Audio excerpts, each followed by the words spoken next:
भारत सरकारने नागरिकांसाठी अनेक योजना राबवलेल्या आहेत. सरकारने महिलांना आर्थिकदृष्ट्या सक्षम करण्यासाठी अनेक योजना राबवल्यात. महाराष्ट्र सरकारने महिलांसाठी लाडकी बहीण योजना राबवली.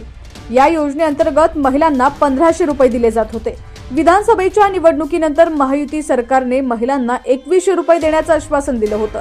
त्यानंतर आता अर्थसंकल्पीय अधिवेशनानंतर महिलांना 2100 रुपये दिले जाणार आहेत. त्याआधी महिलांना 1500 रुपये हप्ता दिला जाणार आहे.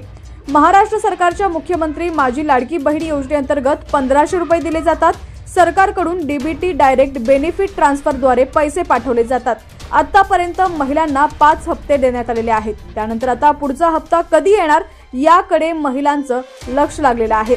महाराष्ट्राच्या विधानसभा निवडणुकीचा निकाल 23 नोव्हेंबर रोजी झाला. या योजनेअंतर्गत नोव्हेंबर महिन्यापर्यंतचा हप्ता दिला गेला होता.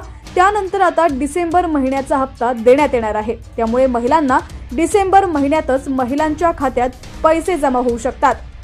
महाराष्ट्र मुख्यमंत्री माझी लाडकी बहीण योजनेचा स्टेटस चेक करण्यासाठी तुम्हाला अधिकृत वेबसाईटला भेट द्यावी लागणार आहे. या वेबसाईटवरती जाऊन स्टेटस पाहण्यासाठी ऑप्शन असेल त्यावर क्लिक करा. त्यानंतर मोबाईल नंबर आणि रजिस्टर मोबाईल नंबर असे 2 ऑप्शन दिले जातात. त्यानंतर तुम्ही तुमची माहिती भरून दिलेला कोड तिथे टाका. त्यानंतर तुम्हाला OTP टाकावा लागेल. यानंतर तुम्हाला तुमचा स्टेटस दिसेल.